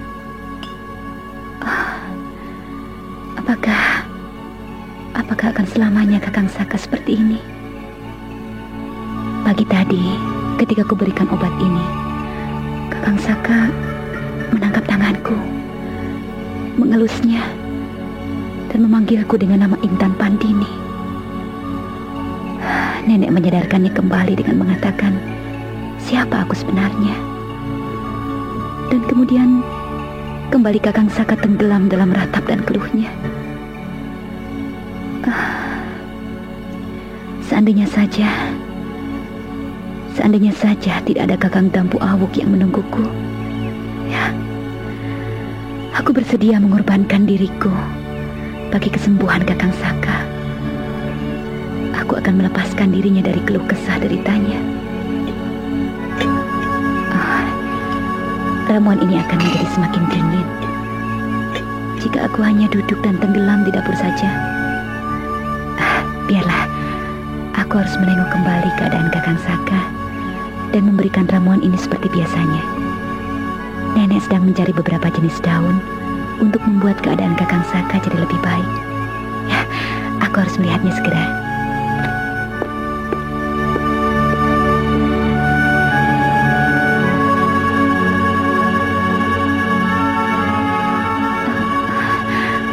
Kenapa tiba-tiba saja hatiku menjadi berdebar? Jantungku berdetak cepat. Ramuan ini, ya, aku bisa membuat ramuan ini jatuh. Dewata, apa yang sedang terjadi pada diriku ini? Mengapa aku jadi seperti ini? Intan Pandini, kenapa kau tinggalkan aku? Kenapa kau tidak mempercayai cinta suciku? Hingga semua jadi seperti ini. Dia telah menjadi lupa diri. Ya, ramuan ini harus segera aku berikan padanya. Perlahan-lahan, Neng mendekati Raden Sakapalwaguna yang terbaring lemah di balai-balai. Duduk di pinggir pembaringan sambil memegang ramuan obat untuk pemuda yang malang itu. Belum lagi Eneng sempat menghirup ramuan itu, Raden Sakapalwaguna segera mencengkram tangan Eneng, wanita muda yang telah ditinggal mati suaminya. Intan, Intan, kaukah itu yang datang? Kau datang, Intan? Kenapa kau diam saja? Apakah selamanya kau tidak akan memaafkan diriku? Intan, mendekatlah kemari. Intan.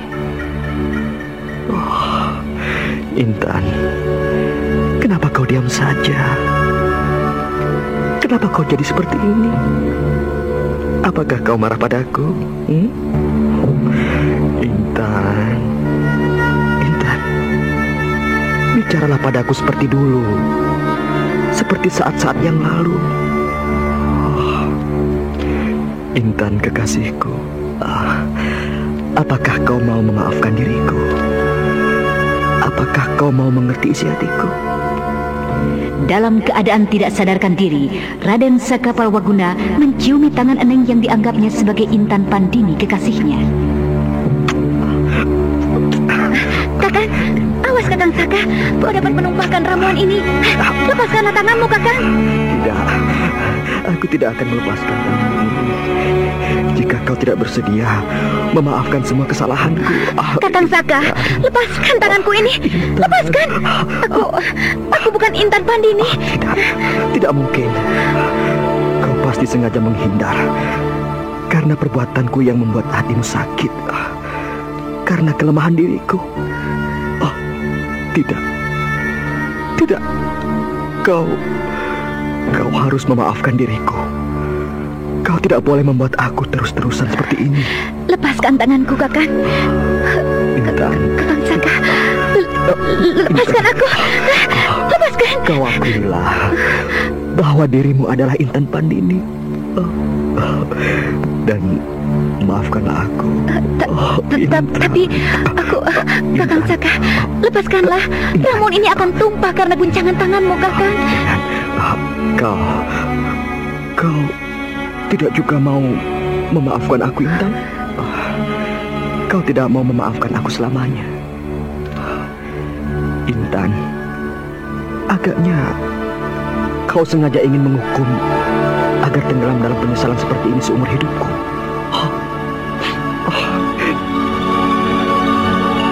Raden Sakapalwaguna kemudian melepaskan tangan Eneng, dan kemudian ia kembali menangis terisak-isak, meratapi dirinya tiada henti.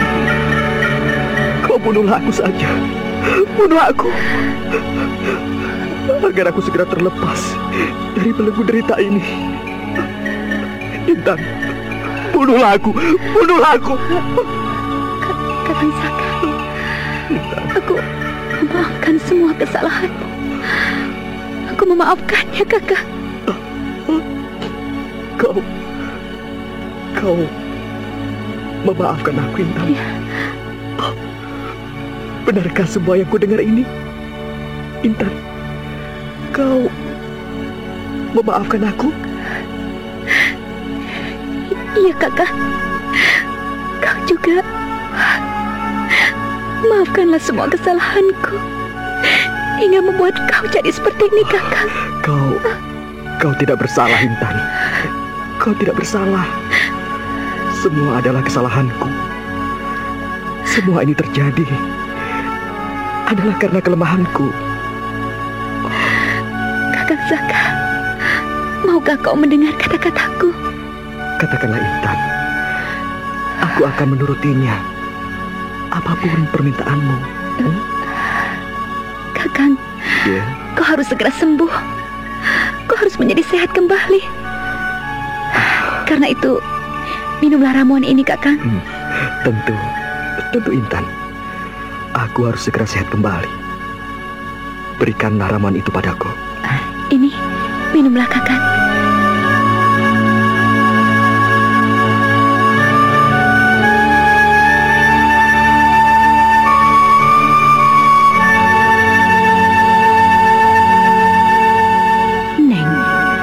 Memberikan ramuan itu pada Raden Sakapalwaguna. Dengan sekali teguk, ramuan itu telah dihabiskannya. Dan kemudian Raden Sakapalwaguna yang bagaikan telah mendapat semangat baru meraih tangan Eneng dan kemudian mendekapnya erat-erat. Eneng tak kuasa lagi untuk menolaknya sampai beberapa saat kemudian.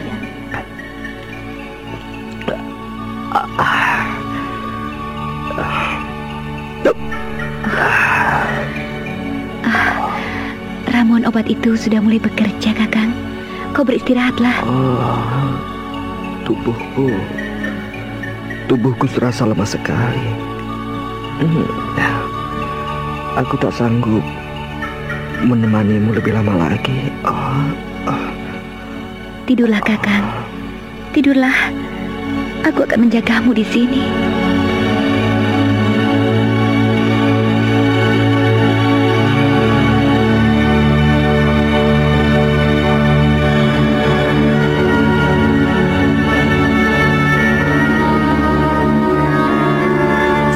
Setelah pemuda yang malang itu terlelap, Eneng tak dapat lagi menahan isaknya.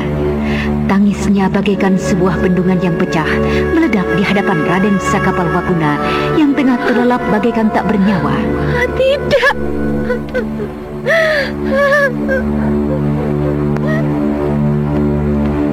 Beberapa saat telah berlalu, Eneng masih juga belum dapat menguasai dirinya. Akhirnya, Eneng berlari meninggalkan kamar Dewi Jambi dan menumpahkan kesesakan dadanya di dalam kamarnya sendiri.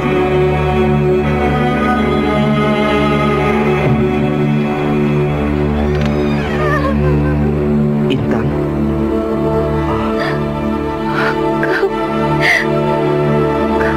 Kakang Saka. Kau menangis? Ada apa, Intan? Apa yang telah terjadi dengan dirimu? Kakang, jangan masuk ke dalam kamarku. Sebentar lagi nenek kembali. Kita akan mendapat makhluk. Tidak, Intan. Kita tidak akan berbuat apa-apa.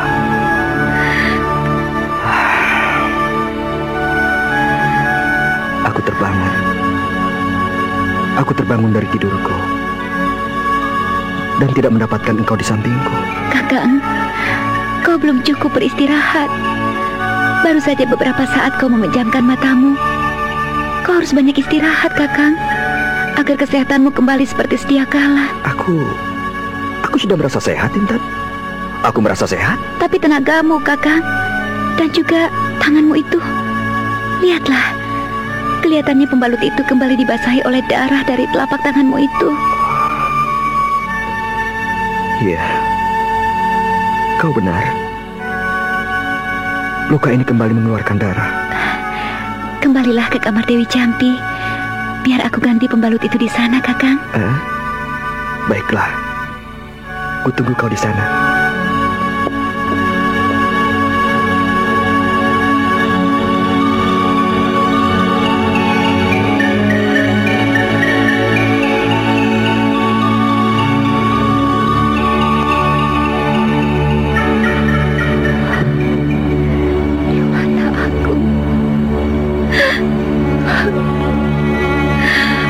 apa yang sedang kulakukan ini. Nenek tentu akan menjadi murka dengan semua perbuatanku ini. Tapi biarlah. Aku akan mempertanggungjawabkan semua perbuatanku ini. Aku mempunyai niat yang baik. Aku tidak sanggup melihat penderitaan Kakang Saka menjadi berlarut-larut.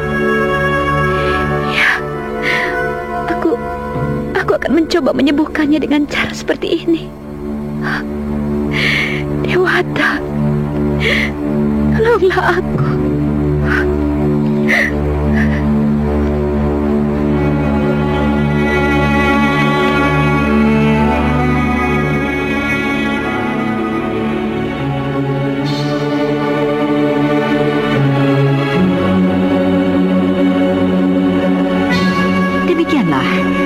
Kemudian melanjutkan peranan yang terlanjur telah dimainkannya.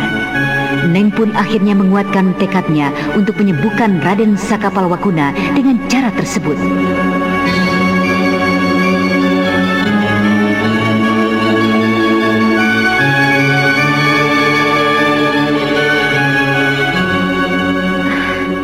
Nah, sekarang Kakang beristirahatlah kembali. Saya akan membuatkan bubur untuk makan sore nanti ya. Berbaringlah kembali, Kakang. Tidak. Aku akan bersemedi untuk mengumpulkan kembali tenagaku. Bagus, Kakang. Mudah-mudahan tenaga Kakang akan kembali dan pikiran Kakang akan menjadi semakin jernih. Ya, saya akan kembali ke dapur, Kakang. Terima kasih, Intan. Terima kasih atas semua kebaikanmu.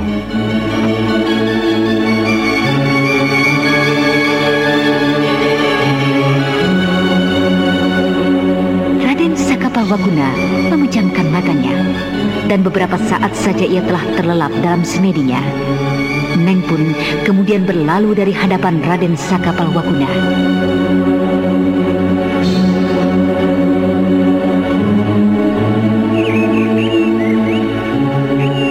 Ketika hari telah menjelang sore. Neng, di mana kau, Neng? Kemana anak itu?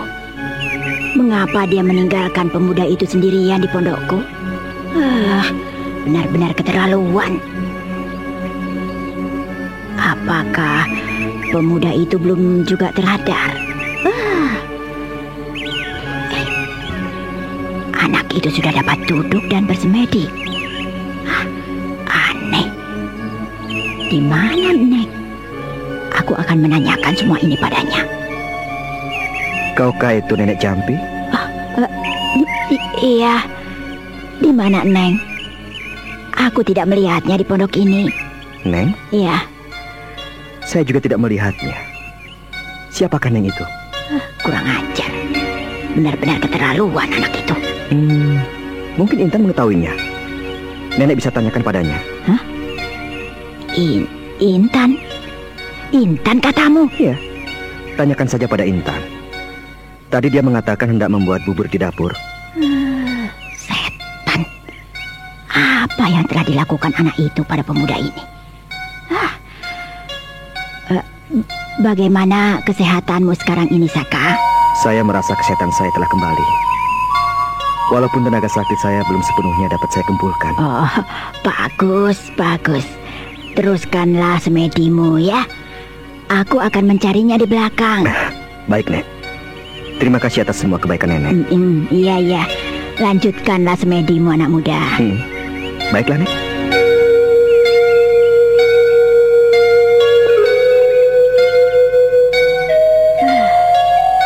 Aku tidak tahu apakah akan mungkin ia dapat dikembalikan kesadarannya atau tidak.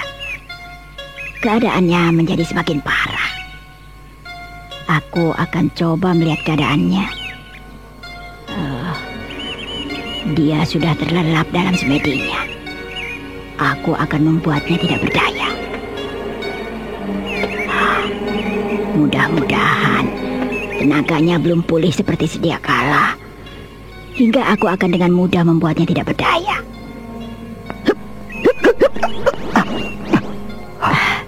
Maaf anak muda, Keadaanmu belum pulih benar. Aku akan melihatnya.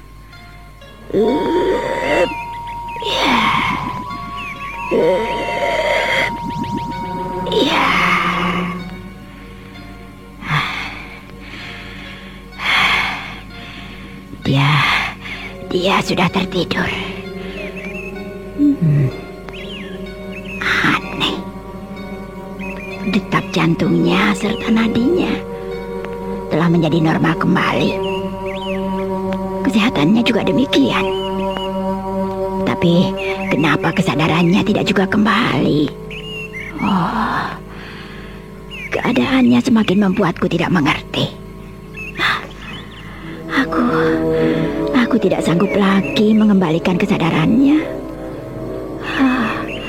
Aku yakin Neng yang membuatnya jadi seperti ini. Nenek sudah kembali? Dari mana saja kau, Intan? Maafkan saya, Nek. Saya tidak sanggup melihat penderitaannya. Saya tidak tega mendengar ratap dan tangisnya yang begitu memilukan. Bodoh. Bodoh kau. Kau benar-benar bodoh. Tidak tahukah, dengan perbuatanmu itu kau telah menjerumuskan pemuda ini semakin jauh kehilangan kesadarannya tentang ini, tentang Intan kekasihnya. Apa saja yang telah kau lakukan hingga dia jadi seperti ini? Tidak, Nek. Saya tidak melakukan apa-apa.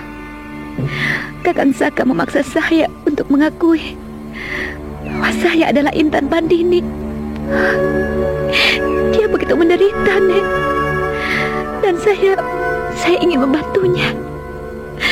Saya ingin membantu kesembuhannya. Karena saya juga bertanggung jawab atas keadaan Kakang Saka, Nek.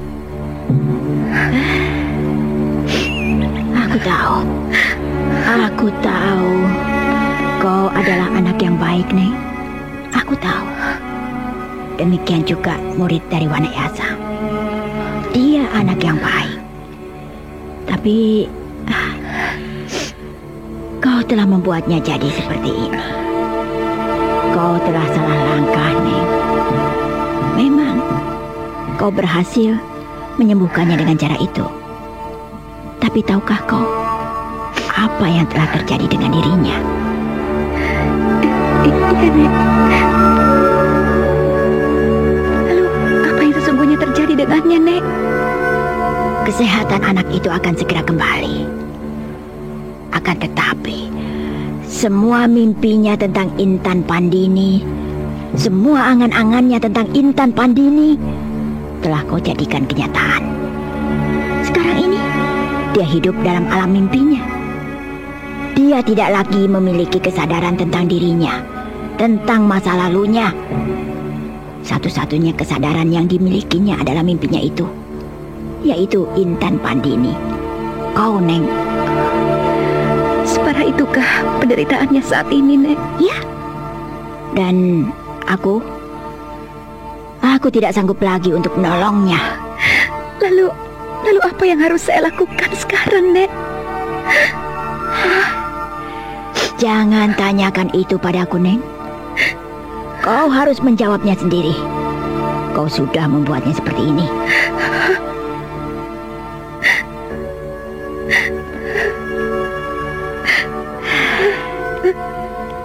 Sebenarnya aku juga turut bersalah. Aku membiarkannya pergi saat itu. Aku tidak menyangka ramuan penghilang kesadaran dari begundal si kumbang madu itu masih belum bersih sepenuhnya. Dan ketika dia mendapat pukulan batin akibat kematian Intan, guncangan itu menjadi semakin parah dan tidak terkendali dengan adanya sisa-sisa ramuan penghilang kesadaran yang belum sempat kubersihkan. Sudahlah, Neng, kau bantulah aku sekarang. Kita akan menyadarkan kembali pemuda ini. Hanya satu pesanku. Kau harus mampu menahan pemuda ini di sini. Jangan biarkan ia meninggalkan tempat ini dalam keadaan seperti ini. Iya, Nek.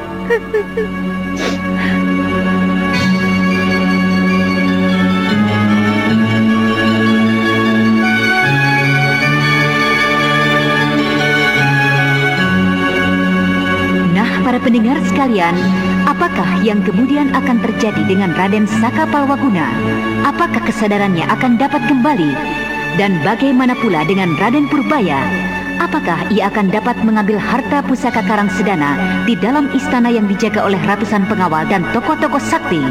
Untuk mengetahui jawabannya, ikutilah kisah Babat Tanah Leluhur ini dalam episode ke-7, Gemelut Hati Sang Pendekar. Sampai jumpa.